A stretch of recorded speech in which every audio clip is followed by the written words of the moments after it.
All right, I got some stuff pulled up, and I'm going to talk about why delta lies. So there's two parts of delta. One is here you can see a delta on this option and when it expires and everything.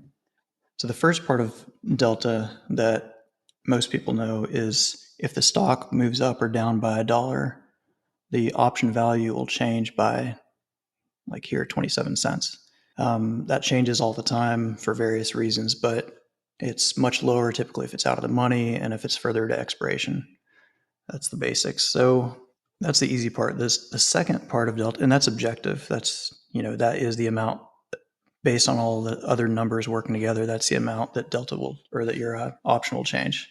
The second and sort of more interesting part is this is actually saying that the way that this option is priced with some other factors, it's priced as if there's a 27% chance of MicroStrategy being over $600 in January, and today is November 14th, 2024. So, the biggest thing is, are these options priced properly? That's always my question. If they're cheap, I'll buy them.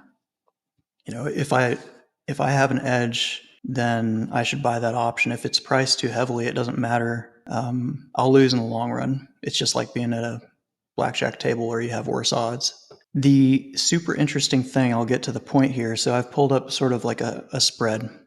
If you don't know what a spread is, I'm not going to teach it here, but I have it. Let's see. Buy to open, the 600 call, and sell to open, the 700 call. Notice how the deltas are pretty close, 27, 22. With a $100 spread like that, granted you won't be able to realize it until pretty much at expiration. Even if we shot up to 700 right now, it's not going to be worth $100 for quite a while. It's just kind of the downside of spreads. You have to get the timing right as well as the price. But the payoff is insane. So this here is saying that the market is pricing this 700 option as if it has about a 23% chance of, on this date of expiration, MicroStrategy trading above 700. So that option being in the money. Now, if that's the case, and the reason why I'm saying delta lies is that if that had a 23% chance, then this spread would be a way better option than just buying the 700. Again, if you're holding it until it expires, if you're doing a short-term play, that's different.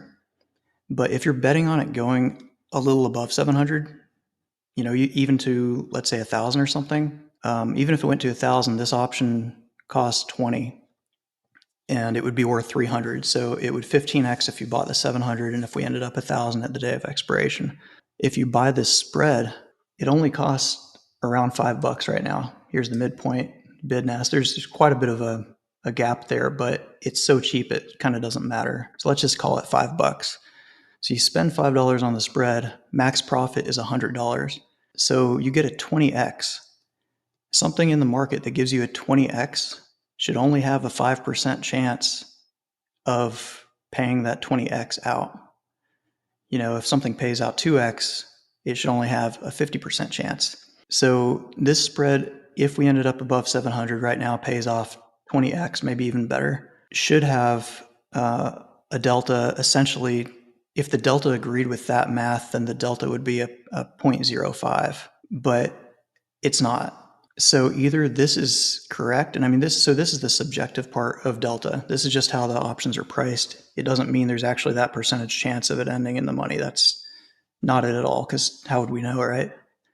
It either will or it won't. Delta is either going to go to a 1 or a 0 at expiration. It's binary at expiration. So yeah, again, $100 spread that far out. And of course, what this also means is, as long as it closed at 700, you get the full 20x on that money. You get the full $100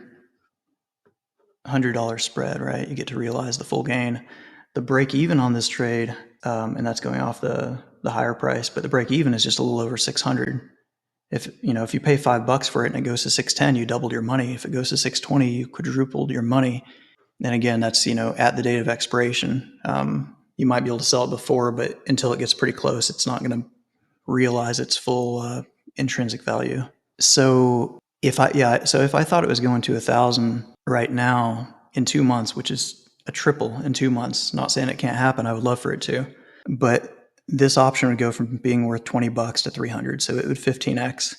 Or I could just do this spread and 20x. I get a lower break even.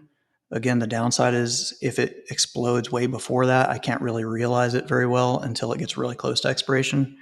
That's the huge downside. But the point of this is that this spread, you can look to see if the delta is honest. And again, that doesn't mean it's right or wrong, but like this is saying 23%. My math is saying it should be the way that these are priced, they're too close together for being $100 apart. So the spread is priced as if the delta should be about a 0.05, but it's a 0.23. So huge disparity. Just be aware of that. Use it however you want to, look into it and just explore it. And that's pretty much it. I mean, there's so much more that could be said about this, but it's just another way to look at the trade. I'm not saying the spread is better than buying the 700. Buying the 700, technically you have unlimited upside, so you could outdo it if we broke well above $1,000 by that time or before it. The huge downside of the spread is the time, as I keep saying. You have to get the time right and the price. If it ends at 600, you don't get paid a dime of this. You lose everything. So, and this is part of Volatility Skew. So I'll leave a link to a video that somebody else made that kind of goes over that. I'm not sure if it always occurs with a volatility skew. I believe that it would, but anyway, you can learn more about that if you like. And that's it. Thank you.